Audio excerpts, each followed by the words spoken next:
Shabbat Shalom. In 1980, Parshat Bamidbar was read on May 17th. I know that because that was the day of my bar mitzvah. It was a glorious spring day in Harrisburg, Pennsylvania. Like Avery, I read from the Torah, chanted the Haftorah, delivered the Devar Torah. You have a much better voice than I did. And because of the date and its proximity to May 14th, the day that Israel declared independence in 1948, and because that's the topic my esteemed rabbi told me I would speak about that morning, right?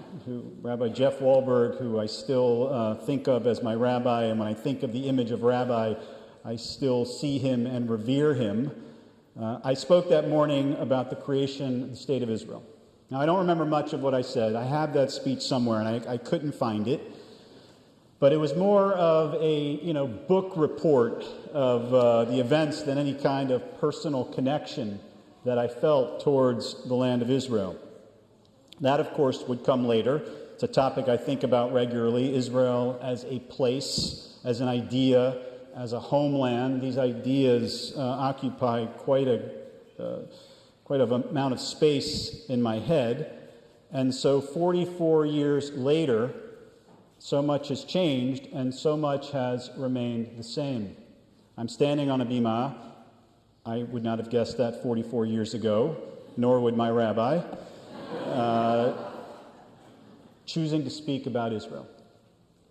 So in honor of my Harrisburg roots, I want to share a bit of Torah from another of my childhood rabbis, Rabbi Mark Greenspan. He points out the sort of contrasting beginnings of Vayikra, the book of Leviticus, with the opening words of this morning's parsha, this morning's book that we begin reading, Bamidbar. The third book of the Torah begins Vayikra el Moshe v'yidaber Adonai elav me'ohel moed, that God called out to Moses and spoke to him from the tent of the meeting. The book of Bamidbar begins, Vayidaber Adonai el Moshe b'midbar Sinai, on the first day of the second month in the second year following the exodus from Egypt. The Lord spoke to Moses in the Midbar, in the wilderness of Sinai. Two similar starting points, but with very different settings. Leviticus begins in the expected location where one would encounter God, in an Ohel Moed, in a tent of meeting, in a synagogue, right? Whereas Numbers opens in this improbable setting of a wilderness, a dry, barren terrain that is teeming with snakes, scorpions, and uncertainty, compounded by a very, very restless people. What a difference. Leviticus serves as a timeless guidebook of rules, of regulations, what we do, how we do it, precise directives on worship and sacrifice. Nothing is left to speculation in the book of Leviticus. Conversely, Numbers is rife with discord, with discontent, regularly challenging God's patience. The Israelites, our ancestors are portrayed as rebellious, complaining, discontented, questioning over and over again the leadership of Moses and Aaron, and weirdly nostalgic for the good old days of slavery back in Egypt. Both books begin with God calling to the people, but they take us on very different journeys. And the journey we begin this morning in Bamidbar will take up 40 years in the desert, and it will be a messy one. Sound familiar? As I said last night, it feels like this is the story of our lives, especially since October 7th. Whether it's following the news from Israel, watching college campuses across the country, talking to students in high school, speaking with students on the campus, it has been like the wilderness, disorienting. And the question is, how do we navigate this messy period of history? Over the last 9 months, we've offered many suggestions of how to do this. This morning, on what is the last Shabbat with the bar bat mitzvah until September, when many of us will sort of embark on our own summer journey, right, with our own summer reading lists and our excursions and our deep dives into things we may not have had time to deep dive into throughout the year, I want to offer one more suggestion. Right after the beginning of our portion, God commands Moses, Se'u et rosh kol adat b'nei Israel. Take a census of the entire Israelite community by the clans of their ancestral homes, which literally means lift up the heads of all the Israelite communities. Se'u et rosh kol adat b'nei Israel. Lift up. And it's a strange formulation. And the Hasidic master Menachem Nahum of Chernobyl said, let the Israelites hold their heads high in pride as they contemplate who their ancestors were. In other words, know your story. Know who your ancestors are. Know what they lived through. Know the challenges they endured in their lives. Know about their amazing, extraordinary accomplishments. We will be inspired by the faith, the tenacity, and the courage of those who came before us. And as a result, we will hold our heads high no matter the circumstances. Since October 7th, I found myself drawn to biographies of great Jews throughout history as a way to ground myself in what has been otherwise a very challenging time, a very messy time. Moses, Rabbi Akiva, Golda Meir, Menachem Begin, Jews who confronted extraordinary obstacles in their lives, in their leadership, and despite those obstacles, pushed forward with faith and with courage. You've heard about many of them. Perhaps you even know some of their stories. So this morning I want to A, encourage you to find those stories, and B, I want to share with you the story of another rabbi you may not know about, whose actions in history set in motion one of the most significant moments in Jewish, Zionist, and Israeli history.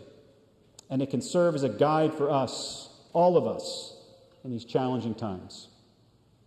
Manasseh ben Israel was born in France in 1604, and in 1610, the Sephardic family moved to the Netherlands. He became a rabbi in Amsterdam. He built a reputation there as a scholar, as a writer, as a printer. And what changed him, what set his life in motion towards its life's mission, was a chance encounter with a traveler from South America by the name of Aharon Levi de Montesinos.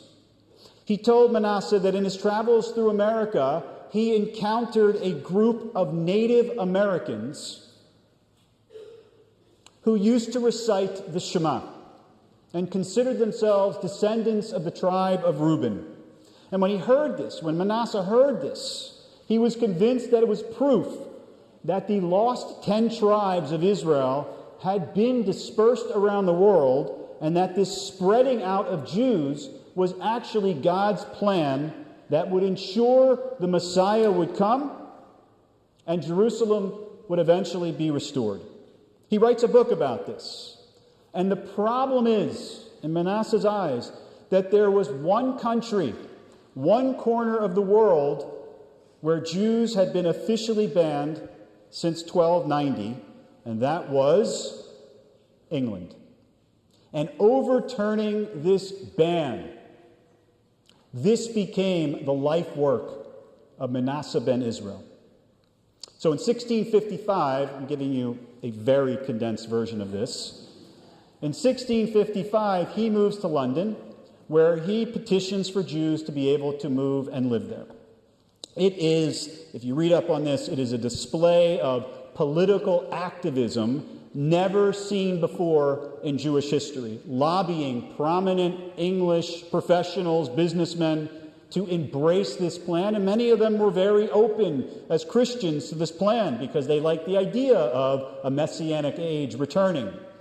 Rabbi Meir Soloveitchik comments that there would be no parallel to this campaign until Herzl in the 19th century trying to persuade world leaders to support his dream of Jews returning to the Jewish homeland. He's meeting with leaders like Oliver Cromwell, passionately making his case day in and day out. Of course, he is met with tremendous opposition from some people, claiming that what he really wanted was secretly to take over St. Paul's Cathedral and to turn it into a synagogue. You can imagine the claims that were being thrown at Manasseh ben Israel. These kinds of claims ultimately squashed his campaign, and Manasseh, like his Zionist descendants in the 20th century who accepted far less than they wanted in the partition plan, narrowed his request, and in December of 1657 settled for the simple use of a building as a synagogue. It was a start. It was a foot in the door, and more Jews, as we know, would eventually follow. It was a modest victory, to say the least. And unfortunately, Manasseh was not there to celebrate. In September of that year, his son died. And he returned to Amsterdam to bury him there. And a short time after that, Manasseh ben Israel passed away, saddened and broken by the fact that he had failed to achieve his goal, his life's mission of returning Jews to England, ushering in the Messianic age, and restoring the city of Jerusalem. It's a sad ending. And if you listen carefully, you can hear in the story a similar narrative to Herzl dying, believing he had failed in his life mission to build a state, a Jewish state, after the Sixth Zionist Congress, where he left believing that the project was broken. But the passing of time and the perspective of history gives us the ability to ponder whether Manasseh actually died a failure. We know that Herzl did not. Yes, there were few Jews in England when he died. But through political maneuverings that we can speak about another time, the 40 Jewish families in the year 1660 would grow to 800 people in 1695, and in time, the Jewish community of England would grow to be one of the most powerful Jewish communities in the world. And in a twist of history that traces its roots to the actions of Manasseh ben Israel, as Rabbi Soloveitchik beautifully describes in his book, Providence and Power. You can put this on your reading list for the summer. And I quote, "Hundreds of years after Manasseh, there came the Balfour Declaration of 1917, one of the seminal milestones in the history of Zionism and in the gestation of the future Jewish state. One can perceive in its emergence, it took the form of a letter from Foreign Secretary Arthur Balfour to Lord Rothschild, a line that goes all the way back to Manasseh ben Israel and all the way forward to today." End quote. In other words, think about it. Without Manasseh ben Israel, there's no powerful Jewish community in England in the early 20th century, which means there is no Balfour Declaration, which means that the modern state of Israel as we know it today does not exist. To be a Jew, to be a Zionist, to believe in, to live in, to advocate for, to defend to give your life to defend the Jewish state is to embrace the journey through the wilderness, the messiness of life, the entry into history for the Jewish people in 1948 and before. And this has been a messy 9 months for us all. But the moment demands that we see through the wilderness, that we stand tall, and that we stand proud.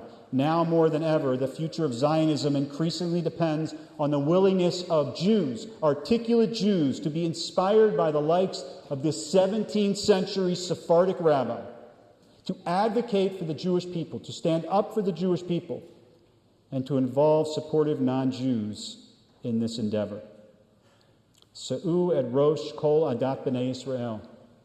Take a census of the whole Israelite community by the clans of its ancestors. Lift up the heads of the Israelite communities. Make them stand proud. Remember the words of Menachem of Chernobyl.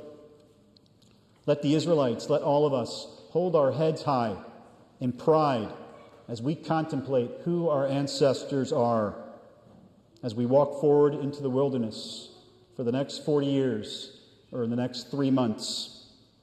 Prepared to fight and advocate on behalf of our people, we do so inspired by the deeds and actions of our ancestors.